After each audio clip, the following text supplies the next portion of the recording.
Hey guys, today we are discussing integrals of the form e raised to the power x f of x plus f dash x. Clear? जहाँ पे exponential function बाहर होगा, particular यही form function होगा और plus में साथ में उसका क्या होगा, डेरिवेटिव. तो शॉर्टकट तो सीधा ही है कि उसका डायरेक्ट आंसर होगा e raised to the power x f of x plus c. अब इससे पहले मैं तुम्हें कोई क्वेश्चन करके बताती हूँ, साथ में शॉर्ट मेथड करते हैं पहले, फिर इसका प्रूफ डिस्कस करेंगे. अब अगर मैंने कुछ ऐसे दिया हुआ, क्लियर? देखो e रेज़ पावर x से कंपेयर करो, f ऑफ x है 1/x. 1/x का डेरिवेटिव क्या होता था? 1/x होता है ना x की पावर -1. तो इसका अगर डेरिवेटिव करेंगे तो माइनस पावर आगे x की पावर -1 माइनस x की पावर -2. तो बन गया -1/x के, मतलब -1/x के इसका डेरिवेटिव बन रहा है ना. ठीक है, मतलब यहाँ पे अगर मैं प्लस साइन लगा दूँ और साथ में ऐसे यहाँ पे लिख दूँ -1/x के, अलग कर, ये फंक्शन है, साथ में उसका क्या है, डेरिवेटिव. ठीक है, तो e raise to power x f of x, direct इसका आंसर क्या होगा, e raise to power x into f of x plus c, means e raise to power x by x plus c. Noted. Guys, moving on to the next question, e raise to power x into sine x plus cos x. इसकी integration हमने करनी है. अब देखो sign x का derivative क्या है, cause x. ये फंक्शन हो गया, ये उसका डेरिवेटिव हो गया. So it's direct answer is e raised to power x into f of x. f of x means sin x plus c. Now guys, we are discussing its proof. How this comes? e raised to power x f of x कैसे आता है? अब देखो ध्यान से, पहले देखो बाद में नोट करना. इसको मैंने खोल के लिख दिया, e raised to power x into f dash x. Clear? अब इनका अलग अलग इंटीग्रल भी हो जाएगा, e raised to power x f of x dx plus e raise to power x f dash x dx. अब इसको ऐसे ही पड़ा रहने देते हैं और इस पे u भी रूल लगाते हैं. आइलेट रूल क्या कहता था, एक्सपोनेंशियल सबसे लास्ट में आता है. ठीक है, तो इसको सेकंड फंक्शन मानते हैं और इसको फर्स्ट. अब देखो क्या आएगा, first function integration of second function. Integration of e raise to power x होती है e raise to power x. मैं e raise to power x लिख दूंगी, minus integration differentiation of first function. First function का derivative क्या आ गया, f dash x. फिर से integration of e raise to power x, integration of second function, वो आ जाएगी e raise to power x. अब ध्यान से देखो, ये दोनों टर्म सेम ही तो बन गई, ये और ये. तो ये और ये क्या हो जाएंगी, कट जाएंगी और हमारे पास सिर्फ यही बच जाएगा. तो this is e raise to power x f dash x dx plus c, क्योंकि इंटीग्रेशन हो चुके हैं हम, तो कांस्टेंट ऑफ इंटीग्रेशन लगाते हैं, कट हो गया. आगे answer e raise to power x f of x plus c. So this is the proof कि e raise to power x f of x हम डायरेक्टली कैसे लिख देते हैं. Note it down. Again this is a bit different question. अब यहाँ पे मैं e raise to power x कहीं नजर नहीं आ रहा, but sine of log x, cos of log x. अब कंपोजिट फंक्शन है बट इसकी कोई इंटीग्रेशन भी नहीं की हुई. यहाँ पे तो चेन रूल नहीं ना लगाएंगे, कुछ सब्स्टिट्यूट ही करेंगे, सब्स्टिट्यूशन ही होगी. तो मैंने लॉग x को क्या पुट करा, t. As I have told you, जिसके बेस में कुछ नहीं होता उसके बेस में हम e लगाते हैं. अभी लॉग फॉर्म है, लॉग फॉर्म को एक्सपोनेंशियल फॉर्म में चेंज करो. बेस में लॉग हमें क्या बताता है, पावर, तो दिस कम्स इन पावर. किया हुआ ना हमने लॉगरिथमिक फॉर्म और एक्सपोनेंशियल फॉर्म, तो इसको मैंने एक्सपोनेंशियल फॉर्म में चेंज कर दिया, x equals to e raise to the power t. अब अगेन सब्स्टिट्यूशन करनी है, इसका डेरिवेटिव करो, differentiate it with respect to x. क्या आएगा, derivative of x1 e raise to the power t की e raise to the power t ddx ऑफ t, dx इधर आ गया, ये बन गया e raise to the power t dt. Clear? अब ऐसा करने से हुआ क्या, इधर आ जाओ वापस. ठीक है, अब यहाँ पे मैं क्या लिख सकती हूँ, साइन t, लॉग x को t पुट किया था, दिस इज cos t, और dx की प्लेस पे क्या आ गया, e raise to power t dt. अब ये चेंज हो गई वही फॉर्म, x की जगह पे t आ गया ना, e raise to power t sin t plus cos t. अभी बिल्कुल ऐसा सम हमने अभी किया, ये फंक्शन बन गया, साथ में उसका डेरिवेटिव बन गया. पहले इतना नोट करो. नेक्स्ट स्टेप तो हो गया, क्या आएगी इसकी integration, e raise to power t into sine t plus c. ये फंक्शन बन गया ना, फंक्शन साथ में उसका डेरिवेटिव इसका. अब t को फिर से पुट करो, what is t, log x to the base c. But यहाँ पे e raise to power t को डायरेक्टली हम क्या लिख देंगे, x. तो ये आ जाएगा x साइन t की जगह लिख दो log x to the base e plus c. तो फाइनल आंसर x में ही लिखा होता है. So this is our answer. Note it. देखो e raise to power x into tan x plus log of second x.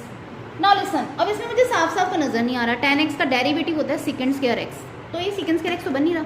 मतलब ये term जो लॉग ऑफ सेकेंड x है वो tan x का डेरिवेटिव तो होने नहीं वाली. तो हो सकता है कि इसका डेरिवेटिव tan x बने. ठीक है, लॉग सेकेंड x को जब डेरिवेट करें तो tan x बने. तो एक आधे क्वेश्चन को भी मैं खोल के बता रही हूँ. जैसे इसको मैं पहले प्रॉपर ओपन करके बताऊंगी जैसे हमने प्रूफ किया है. देखो कैसे. e raise to power x tan x अलग कर दिया. e raise to power x log secant x, ये दोनों मैंने इंटीग्रल्स सेपरेट आउट कर लिए प्लस में. ठीक है, अब मुझे क्या लग रहा था, इसका डेरिवेटिव बनेगा ना tan x, तो इसको खोलूंगी, इसको ऐसे ही पड़ा रहने दूंगी. ठीक है, e raise to power x tan x को मैं ऐसे ही पड़ा रहने दूंगी. क्लियर. और इसको ओपन करते हैं. इसको भी कर सकते हैं वैसे. ठीक है, हो सकता है कुछ ना कुछ कट जाए. अब again e raise to power x and log of second x. अब फर्स्ट फंक्शन किसको लेंगे और सेकंड फंक्शन किसको लेंगे बताओ. एक्सपोनेंशियल फंक्शन को क्या लेते हैं लास्ट, सेकंड फंक्शन. तो इसको मैं सेकंड फंक्शन ले रही हूँ आयलर रूल के अकॉर्डिंगली, और लॉगरिथमिक फंक्शन को फर्स्ट फंक्शन लेते हैं, तो इसे फर्स्ट ले लूँ. तो क्या आएगा, first function integration of second function. Integration of e raise to power x क्या हो गई, e raise to power x सीधा लिख दिया, माइनस क्या आएगा, minus integration differentiation of first function d d x of log of second x. अब इसका डेरिवेटिव करना है मुझे. ठीक है, again integration of second function. Second function क्या है, e raise to power x, इसको e raise to power x ही लिख दो प्लस c. क्लियर, क्योंकि इंटीग्रेशन ओपन कर दी मैंने. नाउ अगेन अब यहाँ पे ये वाली टर्म्स तो सेम आने वाली हैं. अभी इसको ऐसे ही लिखा रहने दो, log of second x into e raise to power x minus what is derivative of log x guys, 1 by x. x की जगह पे क्या है सेकेंड x, तो 1 बाय सेकेंड x हो जाएगा. और फर्दर चेन रूल, x की प्लेस पे सेकेंड x है तो सेकेंड x का होगा सेकेंड x tan x. ठीक है, क्लियर. अब e raise to power x को भी ऐसे ही रखा मैंने साथ में. अब ये कट गए देखो. ठीक है, ये क्या बन गया, e raise to power x tan x. अब देखो पहली टर्म बन रही है, फर्स्ट टर्म के साथ कट होने वाली है. e raise to power x tan x plus e raise to power x log of, इसको आगे लिख दिया मैंने, log ऑफ सेकेंड x. ये कट गए. So this is our answer. वही आंसर है ना, देखो इसका डेरिवेटिव भी बन रहा है ना e raise to power x. तो खोल के करोगे, जिन एक्सप्रेशंस में थोड़ी कॉम्प्लिकेटेड नहीं पता चलता डायरेक्टली हमें, तो उसे हम ओपन करके कर सकते हैं प्रूफ की तरह. Note it down. और ऑब्जेक्टिव्स में तुम ऐसे कर सकते हो कि रफली लॉग ऑफ सेकेंड एक्स का डेरिवेटिव देखा tan x आ रहा है. ठीक है, रफ वर्क में जैसे एमसीक्यूज में आ गया तो लॉग ऑफ सेकेंड एक्स का डेरिवेटिव निकाला उसी टाइम पे और देखा कि tan x बन रहा है, तो डायरेक्ट आंसर लिख दिया e raise to power x. तो फिर फंक्शन बन जाएगा log ऑफ सेकेंड एक्स.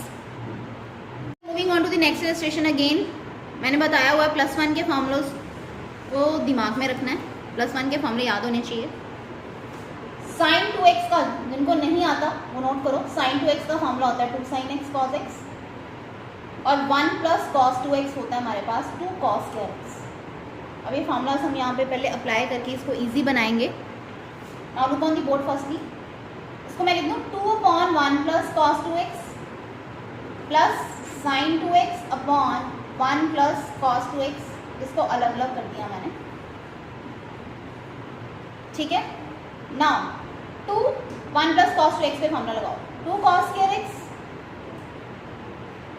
और sin 2x पे लगाओ 2 sin x cos x upon 2 cos square x. Clear. ठीक, अब ये इजी बनने वाला है. एलिमिनेट हो गया, ये बन गया 1 बाय cos square x. क्या बन गया बच्चों, secant square x. ये भी 2 कट गया, एक cos कट गया, sin x by cos x बन गया tan x. अब तो साफ साफ नजर आ रहा है फंक्शन साथ में उसका डेरिवेटिव. tan x का डेरिवेटिव क्या होता है, secant square x. अगेन सीधा अप्लाई करो, क्या आंसर आएगा, e raise to power x into tan x plus c. So पहले हमने सिंप्लीफाई कर लिया ट्रिग्नोमेट्रिक एक्सप्रेशन को और फिर डायरेक्टली फॉर्म बन गई. Guys this is again a very easy question, you can do it yourself. Apply the formula 1 by cos square x plus sine x by cos x रह जाएगा ना, कॉज एक्स के साथ एक कॉज एक्स कट जाएगा। सो ये फिर से वही बन गया tan x plus secant square x. tan x का डेरिवेटिव साथ में बैठा हुआ है, सो सेम क्वेश्चन बस एक्सप्रेशन अलग था, सेम आंसर आ गया। Note it down guys, come on the board. This is again a very easy question, बस देखने में ऐसा लग रहा है कि नहीं होगा। तो जैसे मैंने बताया हुआ कि डिनोमिनेटर को कोशिश किया करो न्यूमिनेटर में बनाना है। नीचे क्या है, x+1 का होल स्क्वायर। तो मैं क्या करने वाली हूँ यहाँ पे, खुद से +1 और -1 कर दिया मैंने। Now why I have done this, x+1 upon x+1 whole square -1 upon x+1 whole square, ये मैंने सेपरेट कर दिया। देखो इसको और इसको, x+1 और 1 को। अब देखो ये तो बन जाएगा 1 अपॉन x+1 और ये -1 अपॉन x+1 होल स्क्वायर। सबसे पहला क्वेश्चन जो हमने किया है बिल्कुल उसके जैसा। 1 अपॉन x का डेरिवेटिव था ना -1 अपॉन एक्स स्क्वायर, x की प्लेस में यहाँ पे क्या है x+1 और लीनियर पावर है। वैसे भी देखो x+1 अपॉन x+1 क्या होगा, x+1 की पावर -1, इसका डेरिवेटिव भी आ जाएगा माइनस आगे x+1 की पावर -2। ये फंक्शन हो गया और ये इसका क्या बन रहा है, डेरिवेटिव। तो डायरेक्ट आंसर क्या आएगा गाइस, ये फंक्शन है e⁻x into 1 upon x+1 plus c.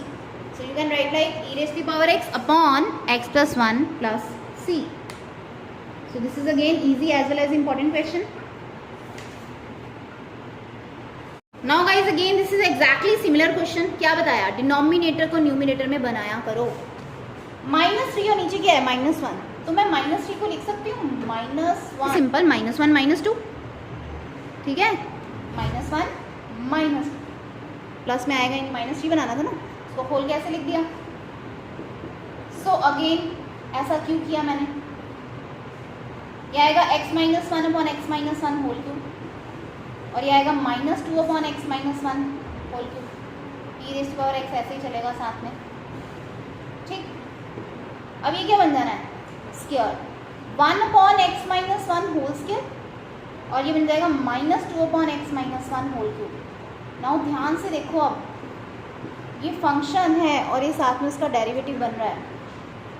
देखो x-1 की पावर -2 ऊपर ले आई ना, इसका डेरिवेटिव करो, क्या आ रहा है x-1 इस बार -2 का डेरिवेटिव, -2 आगे x-1 की पावर -2 -1 -3 बन रहा है साथ में, -2 x-1 की पावर -3 को हम नीचे ले जाएंगे, -2 upon x-1 whole cube. So this is the function, this is the derivative. So its direct answer e⁻x upon x-1 whole square plus c. e⁻x upon x-1 whole square plus c.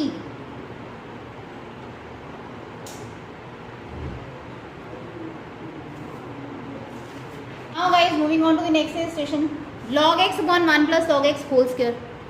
log x का अगर ऐसे कोई complicated expression तुम्हें दिख जाता है, ठीक है, तो सीधा पहले x में इस फॉर्म में लाने की कोशिश किया करो। अब +1 -1 करने से यहाँ पे कुछ बनना तो है नहीं, ठीक है, बनेगा वैसे तो आगे, बट पहले सब्स्टिट्यूशन करने हैं। +1 -1 करने से ही बनेगा। log x को पहले t पुट कर दो, x इक्वल्स टू क्या आ गया, e⁻t। अभी करवाया था जिसके बेस में कुछ नहीं होता, e होता है, clear. Now again do differentiation, differentiate करो इसको, ये क्या आ रहा है with respect to x, e⁻t dx of t, dx आ गया e⁻t dt। नाउ गाइस देखो ये क्या बनने वाला है, log x to the base e को मैंने t पुट किया, dx क्या आ गया e⁻t dt upon 1 plus t whole square. अभी ऐसा सम बिल्कुल किया हमने x में, t की जगह x था, e⁻x upon 1 plus x whole square into x। पहले इतना नोट करो।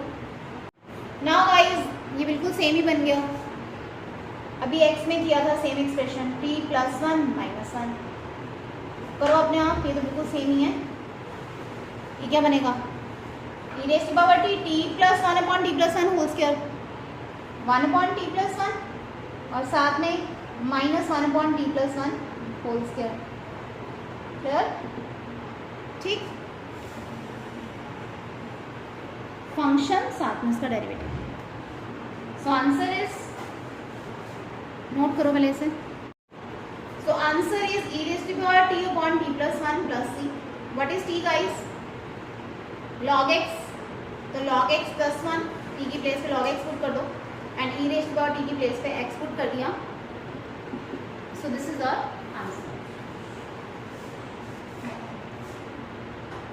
We will discuss some more question on this form in next video. Guys, we are discussing some more illustrations in next video.